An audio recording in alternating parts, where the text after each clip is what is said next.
You know, Chevrolet was riding high in 1966. It had redesigned its full-size cars from top to bottom in 65 and set a record over 1 million Impala sales that year.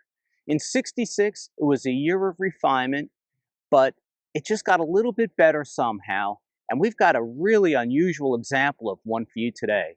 It's a 66 SS with a 396, 325 horsepower originally.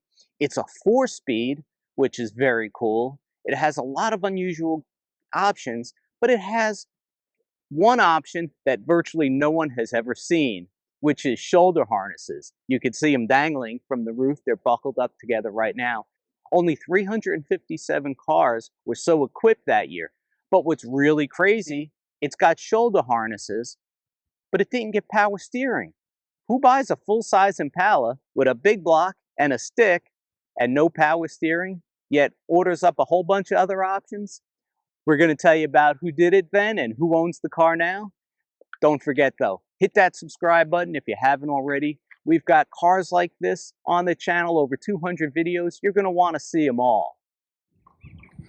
Hi, my name is Wayne Smith. This is my 1966 Chevy Impala Super Sport.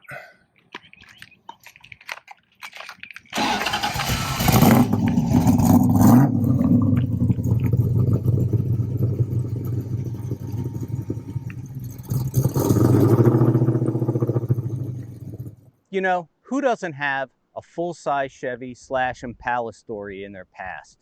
I've got several. My dad bought a 56 Bel Air new. That's the car I came home from the hospital in.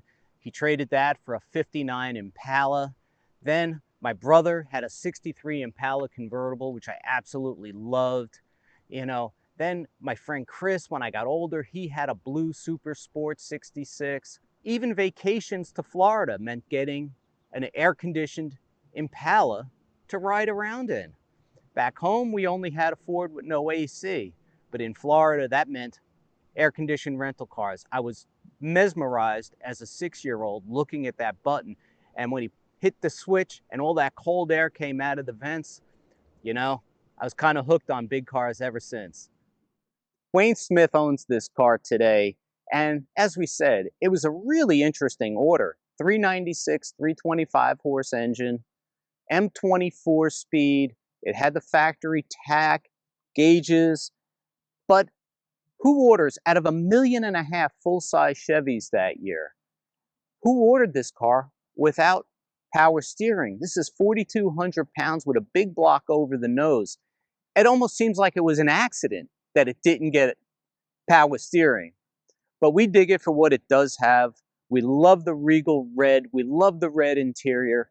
And then we keep going back to those crazy shoulder harnesses. As we said, best we could tell, one of 357 Impalas that year with shoulder harnesses. I mean, just a strange thing to have in a car like that. We've all been in a million cars from that era. Most of them, the harnesses were never off the roof. They were in those clips. My 72 Nova, they were brown from being faded by the sun, and you could see where the clip, they had never been off the roof. So to see a car like this with a big block, a 4-speed, no power steering, but with shoulder harnesses, I'm telling you, it just blows our minds a little bit.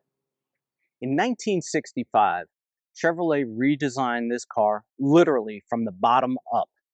Not only was the styling all new, but the frame was different, the front suspension was different, it had a 3-link in the back with a panhard rod. This was quite an upgrade over 64. The 64 Chevy was a good-looking car, but it was kind of boxy, and let's just say it was conservatively styled. 65, they went in a completely different direction. They really took it to the whole lower, longer, wider thing and took every one of those things to heart. The car was longer. It was on the same 119-inch wheelbase, but it was a big car. But it was also wider, which meant you got about 4 inches more shoulder room in the car. You got more leg room front and rear. And the styling was just curvaceous, salacious, delightful. I mean, I love the semi-fastback roofline on the 2-door hardtop. Just a gorgeous automobile. Muscle Car Campy really thinks that the 65, 66 was truly the last great-looking full-size car from Chevrolet.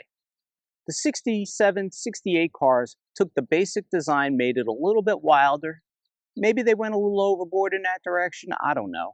In 69, they got very more traditional styling. That was when the market for full-size performance and sporty cars kind of was going away. So they got a little more traditional, a little more upright looking, great looking cars, but nothing that could compare to this. We love the way this car looks with the regal red paint and the red interior.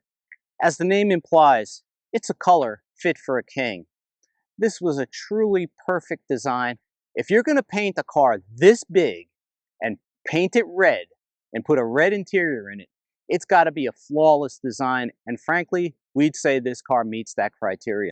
While he was rebuilding the car, Wayne made sure to add a few niceties, using mostly Chevrolet parts. Tilt telescopic steering column was sourced. It does have vintage air now. Dakota digital gauges were added, but they look factory. He also has the factory tachometer, but right now it's in his house. The well-located suspension gave the 66 a soft, relatively roll-free ride with the standard dose of understeer, according to Car and Driver. Then they added, it is perfectly mannerly and the understeer is both predictable and controllable. Car and Driver summed it up thusly. It is no longer a poor man's Grand Prix or Oldsmobile. It is, for all intents and purposes, the same sort of vehicle that they are, lacking only a few niceties that only additional dollars can provide. With 41,000 miles of interstate highways crisscrossing the United States, that can mean a lot of satisfying time behind the wheel. Obviously, this is no longer a 396 with 325 horsepower. Wayne has the original block. It has some issues, but not only was it the original block, but it was built the day he was born. So that engine has got a kind of a special place in his shop right now. This is the third engine he's had in it. It's a 496. It's got aluminum heads and Edelbrock intake.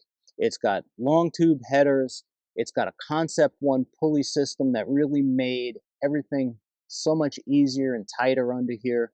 It's got a Be Cool radiator with twin electric fans to keep it cool in the Florida heat. Hydro boost setup, MSD coil.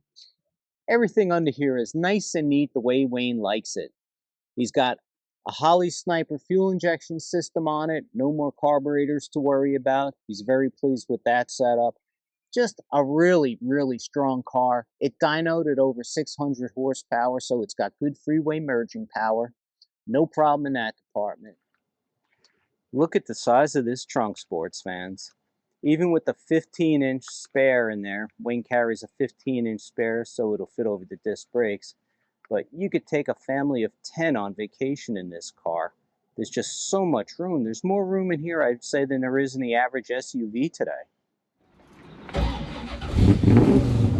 Oh, gotta love fuel injection. Gotta love it. All right, we're here with owner Wayne Smith. We're going for a ride in his Impala SS. TKX 5-speed in place of the M20, but we won't hold that against them. With a 373 rear and almost 500 cubic inches under the hood, we think that was a wise decision to go for that. Now, Wayne, you were telling me that the seat tracks on this are actually, you had to have them moved back 3 inches for yourself. Yeah, I didn't have a ton of room. It's a huge car, but they never thought about putting the room for the people. Well, the problem, let's be clear on that, Wayne is 6'9" tall, so, you know, it wasn't that, there probably weren't a lot of 6'9" people buying cars back then, except for guys in the NBA, so they put fabricated new seat tracks for me, and they've got the seat back probably about 3 inches. It sits back, so it's fine for me. But when other people drive my car, it's a little. Of course, hardly anybody drives it, but yeah. Like if my son gets in to drive it, he'll have to move the seat way up, and it's got the tilt steering wheel, so that helps too. sure. Tilt telescopic wheel. The first car I owned with that was my '69 Corvette, and I just wondered how do people live without it. You know, it's a great setup. Now we're looking over. You know, you've got the Dakota Digital gauge cluster in there, and I can see it's got a tack in there, but it looks, when the car is off, it looks completely stock. Yeah, and you can go through. There it gives me my volts, my fuel, my oil pressure, and for some reason the water temperature is not decided to be a little cantankerous today, and it's not working, but it would normally have your water pressure there, or your water temperature there, excuse me. Well, it is a hot rod, so you've got to do hot rod stuff and act a little quirky.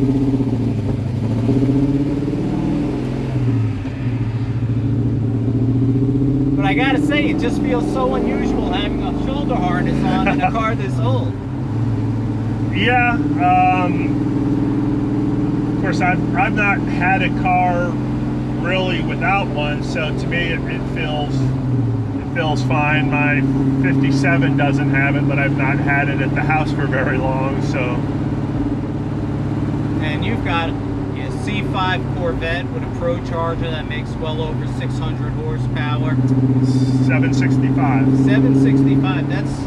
That's even well exceeding 700 horsepower. Yes. So, I mean, just a lot of cool cars. You even got Mopars. I thought I was the only guy that likes Chevys and Mopars, but you've got I have a 23 a Hellcat Red Eye wide body jailbreak with 3-liter Whipple on it that dynoed at 747. Dynoed at 947 to the wheels and 949 torque to the wheels. And I've got an 18 Scat Pack that I've put a 426 in, and it's up at Drop Top Customs right now getting changed into convertible. We'll have a white convertible top, white seat covers. And when I first had this car, it scared you to do 75. You thought you were going to shake apart. I've had this with this engine and with this 5-speed, slightly over 75, let's put it that way, on the crosstown, and it rides nice and smooth. Nice. Yeah, so the Ride Tech suspension made a world of difference. I mean, let's face it, I mean, even though there were some states back then that had reasonable and prudent speed limits, the cars themselves weren't really reasonable and prudent. You didn't have the traffic, you didn't have the people going the speeds that they go now. And let's face it, those tires back then were pretty poor. I remember seeing cars always with flat tires on the side of the road. You almost never see that today. No. Yeah, those bias ply tires were not the best in the world. And like I said, my spare that I have at the house, I believe, is the original spare tire from 1966. Wow. Yeah, that would probably go about 4 feet without blowing out. Probably dry rotted to heck. But it's just one of those things, you know, I try to keep as much stuff as possible off this. Yeah. You know, originally was going to do this in all stock, but then the reality hits that it doesn't drive very well, it doesn't shift very well. It had to have the air in it, which I put the air in this. We're driving right now without the air, but it is really nice to roll the windows up and turn the air on in Florida. Yeah. Well, I've had non-air conditioned cars here, and it's, especially this time of year, it's genuinely unpleasant, you know? Well, yeah, my original car, my original 73 Impala, it had overheating problems. So in the middle of the summer, you not only didn't have the air on, you had to turn the heater up all the way to get from one station to the other so you could get some water in it. I love cars. Old cars are a trip, man.